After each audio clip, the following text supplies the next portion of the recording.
Mientras yo luchaba por respirar en terapia intensiva, mis padres dijeron que no podían estar en dos lugares a la vez, y eligieron derrochar dinero en la luna de miel de mi hermano. Ahora que la verdad salió a la luz, toda la familia lo rechazó y están viendo cómo su vida se derrumba sin que nadie quiera rescatarlos.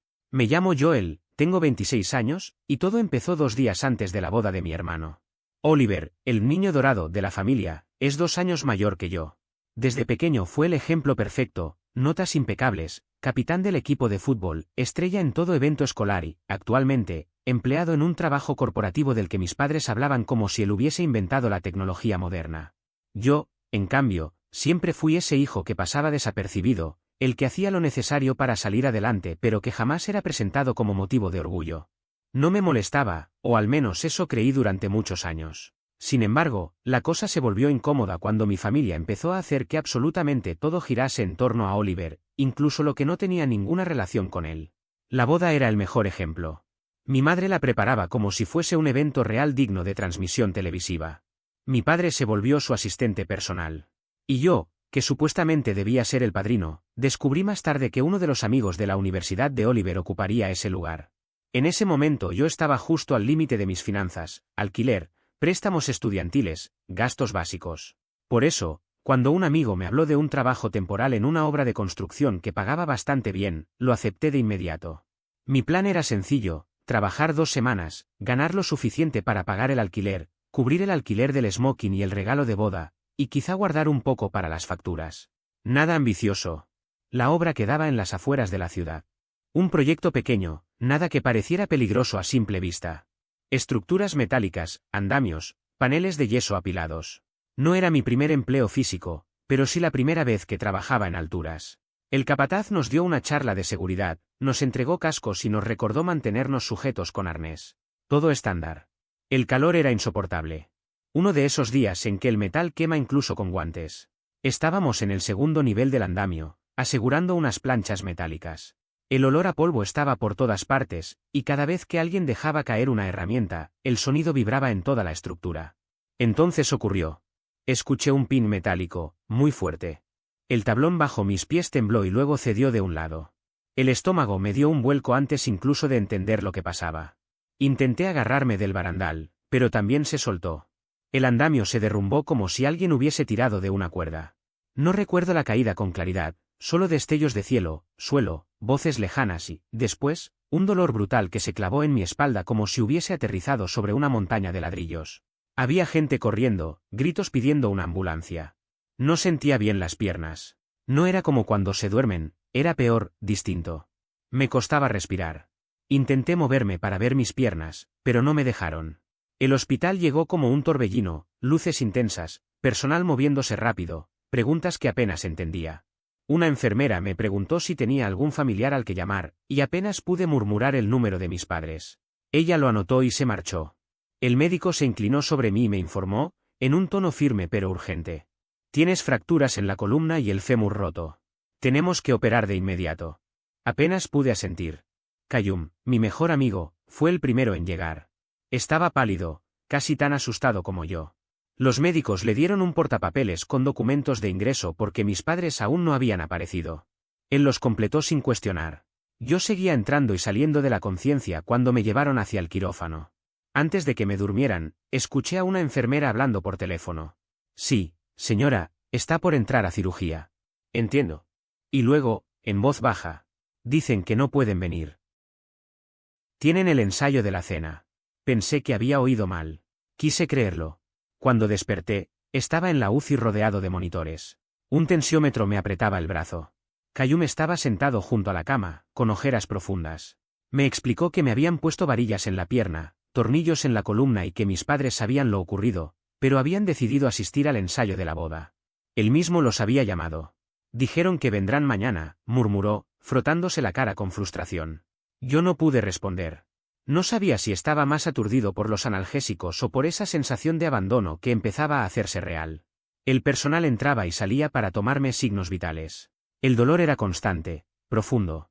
En algún momento, un trabajador de la obra apareció para decirme que la empresa proveedora del andamio enviaría representantes y que, probablemente, OSA investigaría. No volví a saber nada. Si hubo investigación, ocurrió sin incluirme. Desperté más tarde con una sensación ardiente recorriendo mi espalda. El techo blanco me cegó unos segundos. Todo olía a desinfectante. No tenía claro si era de día o de noche. Intenté hablar, y mi voz sonó áspera. Tranquilo, dijo Qayyum, levantándose. ¿Llevas horas dormido? Pregunté la hora. Me dijo que era mediodía.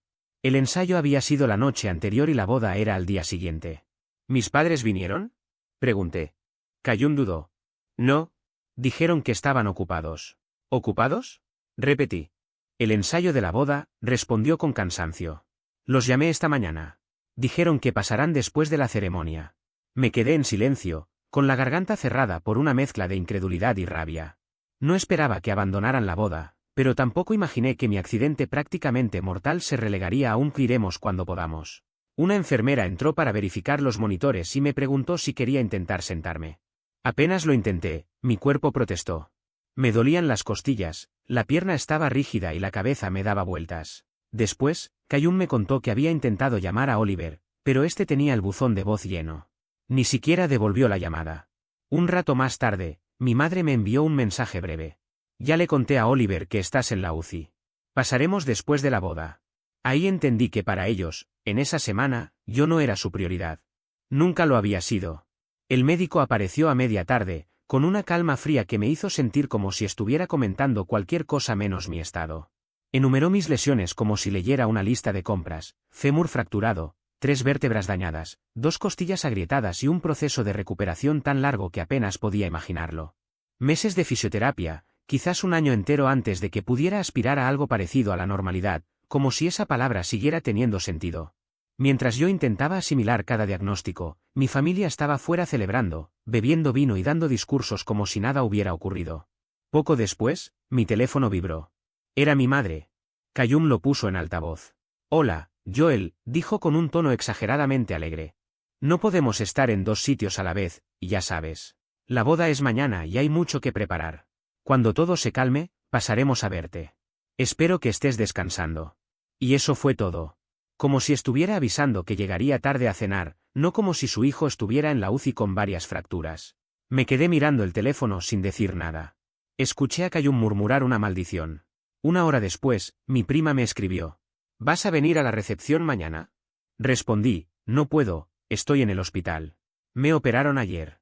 Su contestación tardó segundos. ¿Qué? ¿Desde cuándo? Le expliqué que llevaba allí 2 días. No volvió a escribir. La mañana de la boda amaneció igual para todos menos para mí. Seguía en la cama del hospital sin poder moverme. Qayyum se marchó a mediodía para ducharse y traer comida. Mientras esperaba su regreso, observé cómo otros pacientes recibían visitas. Parejas, hijos, amigos, flores, globos, tarjetas.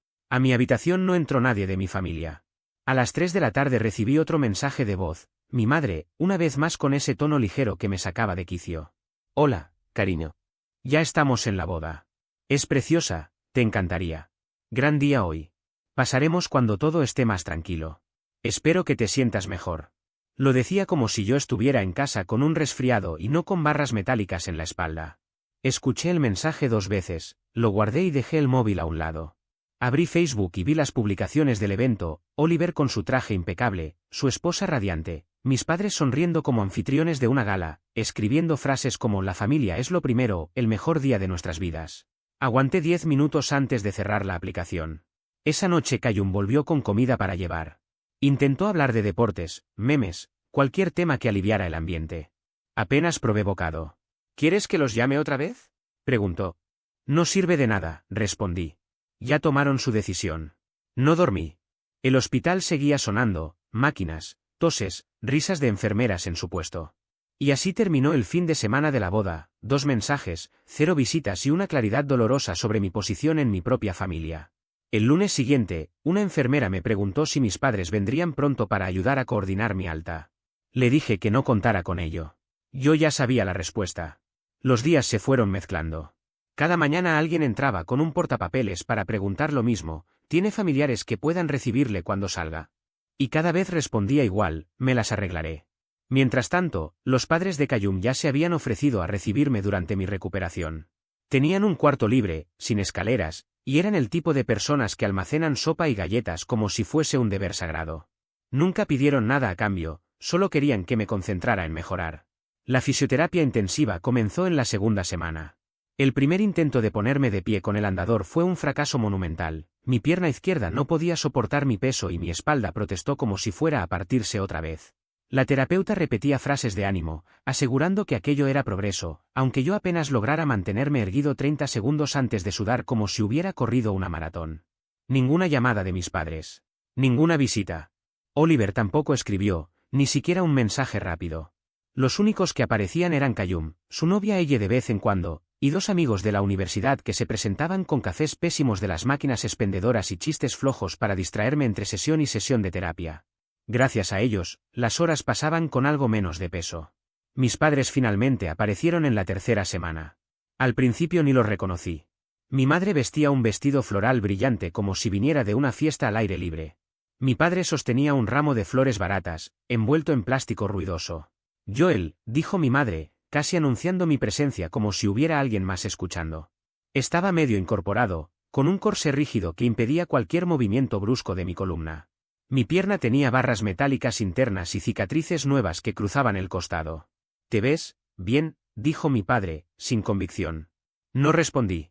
Dejaron las flores en la mesita y mi madre se sentó, acomodándose el vestido antes de hablar de un modo que me dejó sin aire. ¿Sabes? Todo esto desvió mucho la atención de la boda de Oliver. Creí haber escuchado mal. ¿Perdón?, pregunté. Suspiró como si yo fuera el problema. Hubo gente confundida, Joel. Algunos parientes preguntaron por qué no estabas allí. Fue incómodo. Podrías haber dicho que estabas bien para que no se preocuparan. La miré esperando que dijera que era una broma. No pasó. Mi padre intervino. Tu hermano sintió que el accidente eclipsó un poco el día. Por supuesto estamos agradecidos de que estés de una pieza, pero también fue difícil para él. Bajé la mirada hacia el corsé, porque seguir mirándolos me hacía sentir que perdía la cordura. Difícil para él, repetí. Caí 3 pisos y me rompí la columna. Lamento arruinar la fiesta. No dijeron nada. Cuando se marcharon, pidieron que los mantuviera informados, como si yo estuviera de vacaciones y no aprendiendo nuevamente a caminar. Esa noche Callum llegó con su madre. Trajo sopa casera que sabía infinitamente mejor que la del hospital. Les conté lo sucedido. Callum soltó otra maldición y su madre murmuró algo sobre prioridades equivocadas. La semana siguiente, la fisioterapia fue más dura aún. Más tiempo de pie, menos ayuda. Cada paso era una punzada que me atravesaba la espalda, pero seguía adelante. Oliver llamó una única vez. No para preguntar cómo estaba. Solo para pedirme un número. Cuando finalmente se dignó a llamarme, lo hizo con ese tono condescendiente que siempre usa cuando quiere evitar responsabilidades. Me dijo que no buscaba generar drama y que esperaba que yo entendiera por qué todo se había dado de la forma en que se dio. Aquello fue como recibir una palmada en una herida abierta. Le contesté que lo que me había roto era la columna, no una piñata en una fiesta infantil. Se quedó callado unos segundos antes de responder que yo estaba exagerando. Intenso, dijo, como si mis vértebras fracturadas fueran un simple capricho. Después del alta médica, cuando por fin podía salir del hospital con la espalda rígida, un corsé que me inmovilizaba y una lista interminable de indicaciones, mis padres no hicieron ningún comentario sobre llevarme a casa. Ni siquiera insinuaron la posibilidad. Nada. Solo un vacío incómodo, como si estuvieran hablando con un conocido y no con su propio hijo. En cambio, fueron los padres de Callum quienes aparecieron con su camioneta grande, estacionada justo frente a la entrada del hospital. Abrieron el baúl, colocaron mis cosas con cuidado y me ayudaron a acomodarme en el asiento trasero. Se movían con naturalidad, como si recoger a un joven medio roto fuera una tarea cotidiana. Me llevaron a su casa sin preguntar nada, solo asegurándose de que respiraba bien, de que no me mareaba, de que estaba cómodo. Me instalaron en la habitación de invitados y la transformaron por completo para hacerla accesible. Pusieron un sillón reclinable especialmente para mí, trajeron almohadas extra, dejaron una mesita a la altura adecuada para que pudiera alcanzar mis medicinas sin torcerme demasiado y pegaron la contraseña del wifi en la pared. En ese espacio tan sencillo, me sentí más acompañado que en cualquier momento desde el accidente. Esa misma noche, mi madre envió un mensaje frío y distante: qué bueno que ya saliste. Avísanos cómo sigues. Lo leí varias veces, intentando encontrar alguna emoción entre las palabras, algún rastro de preocupación genuina. No lo había. Al final, dejé el teléfono boca abajo. No tenía sentido buscar lo que no estaba allí. Los primeros días en casa de los padres de Callum pasaron lentos, casi espesos. El dolor constante hacía que el tiempo se sintiera distinto, más pesado. Tenía sesiones de fisioterapia 3 veces por semana y cada una de ellas me dejaba agotado, empapado en sudor, con la espalda ardiendo. Dentro de la casa caminaba con un bastón, dando pasos cortos entre la habitación y el salón. La rutina era mínima, pero al mismo tiempo demandaba toda mi energía. En la pared al lado del sillón fui acumulando papeles con ejercicios, recordatorios de medicinas, horarios de citas y una lista de cosas que aún debía coordinar. La madre de Cayum empezaba cada mañana preparando desayunos que parecían más bien menús de hotel, y su padre se las arreglaba para soltar algún chiste torpe cada vez que me veía, como si la risa pudiera aliviar un dolor que los analgésicos apenas controlaban. Y en cierta forma, a veces lo lograba. Pero mientras intentaba avanzar, el mundo exterior no daba tregua. Las facturas médicas empezaron a llegar como si alguien abriera un grifo imposible de cerrar. Aunque el seguro cubría una parte, los copagos, medicinas, citas y sesiones de terapia física se sumaban con rapidez. Pensé que, en esa situación, mis padres podrían ayudar un poco. No pedía que se hicieran cargo de todo, solo que me apoyaran mientras yo no podía trabajar. Llamé varias veces, pero no respondieron. Cuando mi madre finalmente atendió, traté de exponer todo con claridad, los costos, mis limitaciones, lo difícil que se veía el panorama. Su respuesta llegó después de un silencio incómodo. No podemos ahora. Ya le dimos dinero a Oliver para la luna de miel y todavía tenemos que ayudarles con el fondo de la casa. Por un momento pensé que había escuchado mal. ¿Luna de miel?, pregunté. Sí. Me lo repitió, como si fuera lo más lógico del mundo. Acaban de casarse. Necesitan apoyo. Eres un adulto, Joel. No podemos cubrirlo todo. Yo estaba sentado con un corsé apretándome el torso, con varillas metálicas fijadas a mi pierna y las pastillas organizadas en fila. Pero para ellos, parecía que nada de eso importaba. En cambio, sus prioridades estaban en pagar cócteles junto al mar y cenas temáticas durante un viaje paradisíaco. Le dije que no se preocupara, corté la llamada y tuve que cerrar los ojos un rato para no perder el control. Pasaron varios días antes de que mis padres aparecieran por primera vez en casa de los padres de Cayum. Entraron como si fueran dueños del lugar, mirando alrededor con una actitud distante. Mi madre murmuró un "oh", que acogedor, que sonó más a evaluación que a interés. Yo estaba sentado en el sillón, con el bastón apoyado a un lado, mientras ellos hablaban como si nada hubiera pasado. Oliver no vino. Seguía subiendo fotografías de la luna de miel, playas de aguas cristalinas, cenas románticas, excursiones en barco. Todo perfectamente editado, perfectamente luminoso, perfectamente ajeno a mi realidad.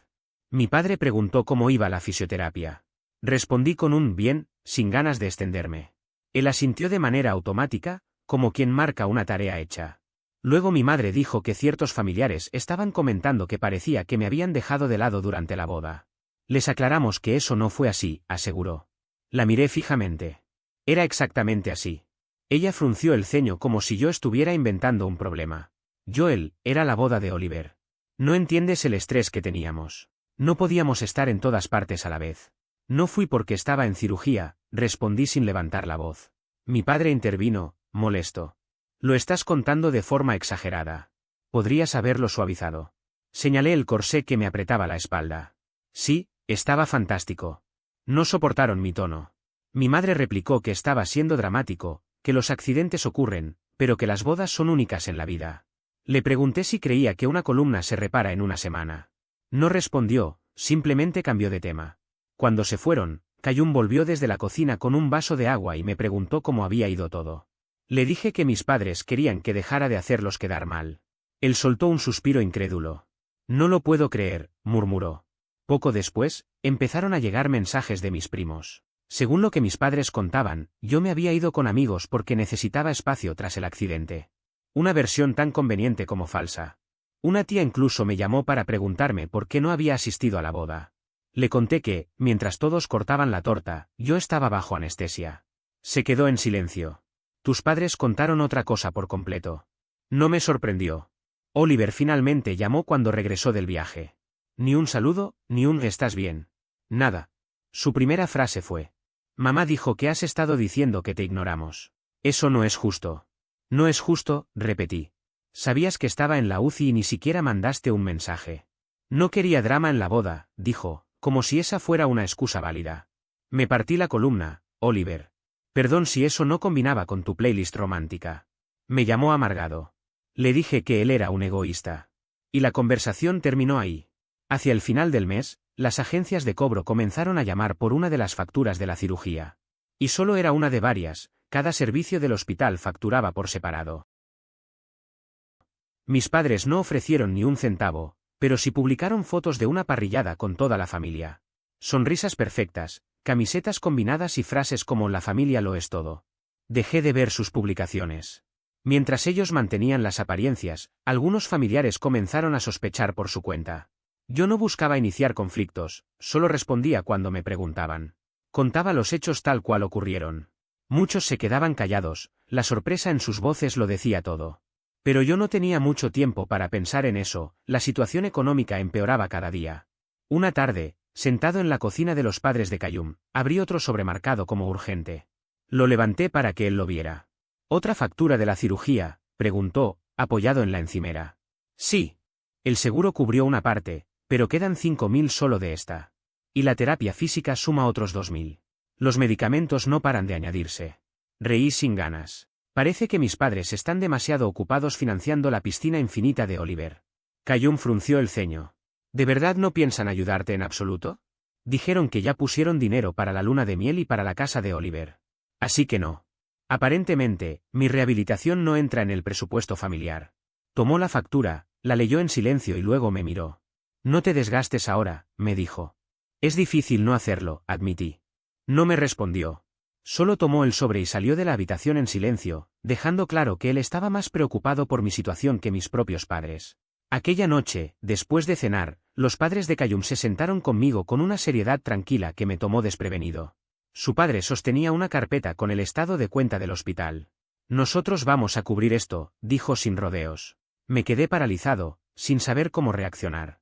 Intenté negarme, pero su madre me interrumpió enseguida, deslizando un cheque hacia mí con decisión. Es un préstamo. Cuando vuelvas a estar estable económicamente, nos lo devuelves. Por ahora, céntrate en recuperarte. Me quedé sin palabras. No eran personas adineradas, ni vivían con lujos, aún así, estaban dispuestos a ayudarme cuando mi propia familia había elegido mirar hacia otro lado. ¿Están seguros?, pregunté, todavía incrédulo. Su padre solo se encogió de hombros. Esto es lo que hace la familia. Aquellas palabras me golpearon más fuerte de lo que pensé. En cuestión de semanas, las llamadas de cobro desaparecieron y el hospital confirmó que mi deuda estaba cubierta. Los padres de Cayum no volvieron a mencionarlo. Mientras tanto, Cayum prácticamente se convirtió en mi fisioterapeuta no oficial. Me llevaba a las citas médicas, esperaba en la sala revisando su móvil y luego me acompañaba hasta el coche como si yo tuviera décadas más encima. En casa se aseguraba de que cumpliera las rutinas de ejercicios, elevación de piernas, estiramientos, ejercicios de equilibrio, los hacía mientras él me lanzaba una almohada cada vez que me quejaba. Pasamos muchas noches viendo televisión hasta tarde. Algunas veces hablábamos poco, otras, terminábamos riéndonos de recuerdos ridículos del instituto, hasta que me dolían las costillas. Pero lo que realmente marcó la diferencia no fue solo el apoyo práctico o económico, sino la manera en que su familia me abrió un espacio sin pedir nada a cambio, como si siempre hubiese pertenecido allí. En medio de todo esto, Oliver me envió un único mensaje: escuché que ya pagaron el hospital. Supongo que no fue tan grave después de todo. No supe ni cómo responder a semejante comentario, así que simplemente lo ignoré. Cuando pude caminar mejor, retomé trabajos desde casa, tareas sencillas de redacción, digitación y trabajos freelance que podía hacer desde el sillón con el portátil apoyado sobre almohadas. No era una fortuna, pero sí suficiente para cubrir mis medicamentos, el teléfono y algunos víveres, lo cual me permitía no abusar del apoyo de los padres de Cayum. Organicé con ellos un plan de pago para devolver el préstamo, aunque me repetían que no tenía prisa. Su madre incluso insistió: no estamos preocupados por eso, Joel. Yo sí. No quería convertirme en una carga permanente. Mientras intentaba recuperar mi vida, el drama familiar seguía creciendo. Un primo me escribió sorprendido porque su madre le había contado que yo había rechazado recibir visitas en el hospital por vergüenza. Le aclaré que no fue así, simplemente nadie apareció hasta 3 semanas después del accidente. Y cuando lo hicieron, lo único que hicieron fue quejarse por lo incómodo que había sido para la boda. Al poco tiempo, una tía me llamó exigiendo explicaciones sobre por qué mis padres habían mentido. Le dije que les preguntara directamente a ellos. Un día estábamos Cayum y yo sentados en el porche cuando él comentó: tus padres se están hundiendo solos. Cuanto más mienten, más gente lo nota. Asentí, sabiendo que tenía razón. Sí, pero cuando todos les den la espalda, me culparán igual. Él simplemente respondió: déjales. La gente ve lo que es real. Al terminar ese mes ya podía caminar distancias cortas dentro de la casa sin bastón. Iba despacio y mis movimientos aún eran rígidos, pero avanzaba.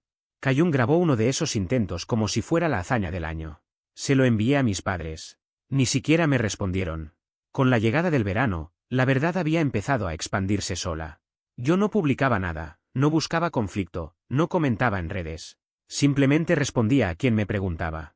Cada vez que alguien quería saber por qué no me habían visto en las últimas reuniones familiares, les relataba lo ocurrido, el accidente 2 días antes de la boda, mi ingreso en el hospital durante 3 semanas, la ausencia absoluta de mi familia hasta después del evento, y cómo, al final, me culparon por volver incómodo el ambiente.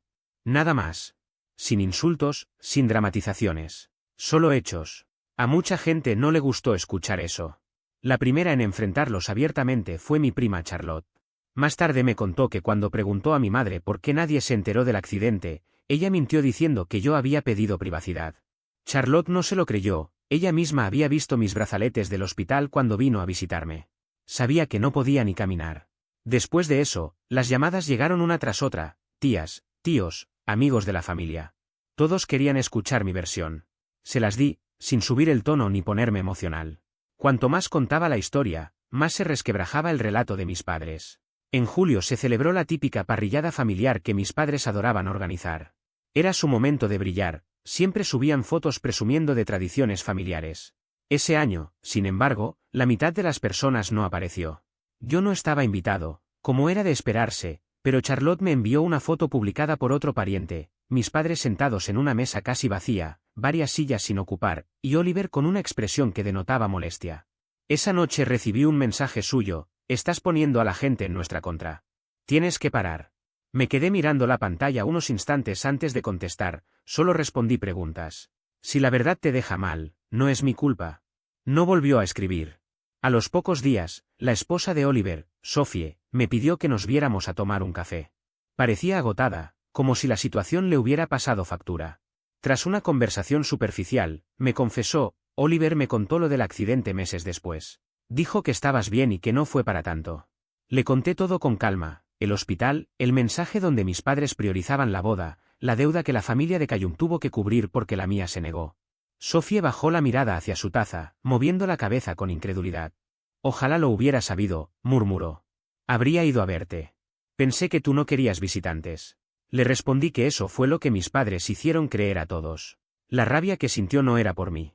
Una tarde, mis padres aparecieron en casa de Cayum sin avisar. Su padre abrió la puerta mientras yo hacía mis ejercicios en la sala. Mi madre dijo que necesitaban hablar conmigo con urgencia. Les propuse vernos en una cafetería cercana, no iba a permitir que montaran una escena frente a la familia que me había cuidado. Nos reunimos al día siguiente. Se sentaron frente a mí con gesto tenso. Mi padre empezó acusándome de decir cosas que los hacían quedar mal. Me recliné en la silla. Solo conté lo que ocurrió. Mi madre intervino para decir que estaba tergiversando la situación, haciéndola parecer abandono. Respondí con serenidad: me abandonaron. Tuve una cirugía, no podía caminar y no aparecieron porque la boda era más importante. Aquello no les gustó. Mi padre dijo que era un desagradecido. Mi madre me reprochó que los asuntos familiares no debían exponerse. Entonces quizá deberían haber actuado como familia desde el principio, contesté. Durante el mes siguiente, todo se volvió extraño y silencioso. Mis padres dejaron de llamar, y Oliver tampoco volvió a escribirme. Sin embargo, otros familiares sí continuaron haciéndolo. Charlotte me contó que varios miembros de la familia habían enfrentado a mis padres por todas las mentiras que habían difundido. Incluso me dijo que algunos habían encarado a Oliver directamente, reprochándole no haber estado en el hospital mientras él sonreía para las fotos en la boda. Un tío, según supe, decidió cancelar su asistencia a la cena de acción de gracias con mis padres porque le resultaba imposible celebrar algo tan familiar con personas que no actuaban como una familia. Nada de esto lo provoqué yo. No lo pedí. Simplemente sucedió. Una tarde, mientras estaba sentado en el porche con Cayum, le conté sobre todo lo que había pasado, el asado, la reunión para tomar café con Sophie, la distancia que algunos parientes empezaron a tomar. Él escuchó en silencio, asentando despacio. Es lo que ocurre cuando una persona se aferra a la mentira, comentó al final. En algún momento, el humo termina siendo imposible de ignorar. Le dije que yo no buscaba venganza, únicamente quería que me dejaran vivir en paz. Da igual, respondió. Fueron ellos quienes construyeron este desastre. Ahora les toca vivir dentro de él.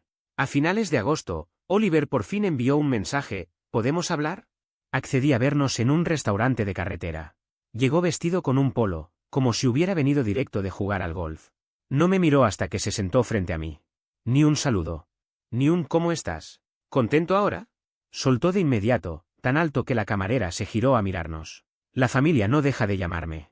Varios faltaron al asado. Nos hiciste quedar como monstruos. Mantuve la calma. No hice que quedaran como nada. Solo conté lo que pasó. Se inclinó hacia adelante, la voz cargada de irritación. No, lo contaste de manera que pareciera que te abandonamos. Como si no tuviéramos una boda que organizar. Como si no estuviéramos bajo presión. Si me abandonaron, respondí. La cirugía. Las horas solo. Oliver negó con la cabeza como si yo fuera el que exageraba. Siempre lo mismo contigo. Siempre haces de víctima. Hubieras podido decirle a la gente que estabas bien, pero preferiste dejar que pensaran que somos unos desalmados. Solté una risa corta. ¿Quieres que te envíe una tarjeta de agradecimiento por ignorarme? ¿O que enmarque el mensaje de mamá diciendo que la boda era más importante? Su expresión se tensó. ¿Sabes cuál es tu problema? No soportas que la atención no esté sobre ti. Te mató que mi boda fuera más importante que tu accidente. Me quedé mirándolo, incrédulo. ¿Estás diciendo que me caí de un andamio por atención? ¿Hablas en serio? No dio marcha atrás. No sería la primera vez que complicas todo para los demás. Respiré hondo. Mientras tú estabas tomando cócteles en la playa, yo estaba tratando de volver a caminar. Los padres de Cayum pagaron mis gastos médicos porque los nuestros decidieron no hacerlo. Y ahora estás molesto porque la gente se dio cuenta de que tu imagen perfecta no era tan perfecta. Se recostó en el asiento, sonriendo como si hubiera ganado algo. Nadie tendría por qué saber nada si te hubieras quedado callado. Claro, respondí. Porque la verdad solo vale cuando te favorece. Las familias se apoyan, replicó él. Las familias aparecen cuando las necesitan, le devolví. Las familias no se saltan una visita al hospital porque les arruina el cronograma del corte de pastel. Elevó la voz. Podrías haber esperado. No era necesario contarlo todo. Volví a reír, negando con la cabeza. Perdón por no coordinar mi accidente con tu agenda, Oliver. La próxima vez te consulto antes de partirme la espalda. Golpeó la mesa con la mano, haciendo vibrar la cubertería. Arruinaste todo. La boda, las reuniones familiares, la reputación de mamá y papá. Lo arruinaste todo. No, le interrumpí. Yo solo dejé de tapar lo que hacían. Abrió la boca para continuar, pero no salió nada. Se quedó inmóvil, la mandíbula rígida, como si por fin entendiera que no quedaba ningún disfraz que lo protegiera. Dejé algunos billetes sobre la mesa para pagar mi café y me levanté. ¿Querías la corona, Oliver? Felicidades. Pero si ahora se te desliza de la cabeza, no vengas a culparme. Lo dejé allí, con la cara encendida y varias personas mirando desde las mesas cercanas. En diciembre, Sophie me escribió. Nos separamos por un tiempo, decía. Oliver se quedó en casa de un amigo. No pedí detalles. No era asunto mío. Más tarde, Charlotte mencionó que Sophie les había dicho a algunos miembros de la familia que estaba cansada de que Oliver se comportara como víctima, cansada de que culpara a todo el mundo cuando la verdad salía a la luz. No me sorprendió. Con aquella conversación en el restaurante había visto suficiente. Mientras tanto, mi vida siguió avanzando. Continué con mis trabajos remotos y terminé la fisioterapia. Para febrero, ya caminaba sin bastón en exteriores. Aún tenía rigidez algunos días, pero nada comparado con antes. Los padres de Cayum rechazaron todos mis intentos de devolverles el dinero del préstamo para el hospital. Necesitas tiempo, insistía su padre. El dinero puede esperar. Aún así, seguí guardando cada mes una parte, acumulándola hasta que pude pagarles todo en marzo. Cuando les entregué el cheque, su madre me abrazó como si volviera de una guerra. Nunca me hicieron sentir como una carga. Me hicieron sentir parte de su familia. La primavera llegó, y la distancia con mis padres se hizo más evidente. Me llamaron en un par de ocasiones, casi siempre para lamentarse por lo dividida que estaba la familia últimamente. Mi padre hablaba como si un fenómeno misterioso hubiera provocado el quiebre, sin reconocer su responsabilidad. Les respondí que no pensaba fingir que todo estaba bien. Si querían reconstruir algo, debía empezar con admitir lo ocurrido. Me dijeron que estaba exagerando. Yo contesté que, si pensaban eso, no había nada que conversar. En mayo, Oliver volvió a aparecer, esta vez en persona. Yo caminaba por el parque para hacer mis ejercicios cuando lo vi acercarse, sin saludo alguno. ¿Les contaste a todos lo de mi separación con Sophie? Preguntó de golpe. No, respondí. Charlotte lo mencionó. Supongo que la noticia se compartió sola. Disfrutas esto, ¿verdad? Su tono era ácido. Que todos me traten como al villano mientras tú te quedas con cara de inocente. Tú mismo te convertiste en el villano, dije con tranquilidad. Yo no te obligué a ignorarme en el hospital. Tampoco te dije que mintieras a la familia. Eso fue decisión tuya. Soltó una risa sin alegría. ¿Ahora eres perfecto porque la gente te tiene lástima? Nadie me tiene lástima, contesté. Solo dejaron de creerse tu versión de la historia. No le gustó. Un accidente y te crees el héroe del cuento. No soy ningún héroe, respondí. Solo dejé de cubrir tus errores. Por primera vez, no tuvo respuesta. Se quedó allí, apretando la mandíbula, antes de darse media vuelta y marcharse sin más. 2 semanas después, Sophie pidió el divorcio. Charlotte me contó que ella había explicado que estaba harta del egoísmo de Oliver, cansada del papel de niño dorado y agotada de cargar sola con el matrimonio mientras él se hacía el mártir por dramas familiares que él mismo había provocado. Oliver volvió a vivir con mis padres. La última vez que vi a los 3 juntos fue en julio, en el cumpleaños de un primo. Fui porque Charlotte me lo pidió directamente. Mis padres intentaron hacer conversación, que cómo iba el trabajo, que si la terapia física, que si me sentía mejor. Yo respondí lo justo y seguí comiendo mi porción de pastel. Oliver no me dirigió ni una palabra. Solo me observaba, con la expresión de alguien que veía cómo su castillo se desmoronaba, ladrillo a ladrillo. Me marché temprano. Afuera, el aire era tibio. Mis piernas estaban firmes. La espalda apenas dolía. En el camino a casa, pasé junto a una obra en construcción.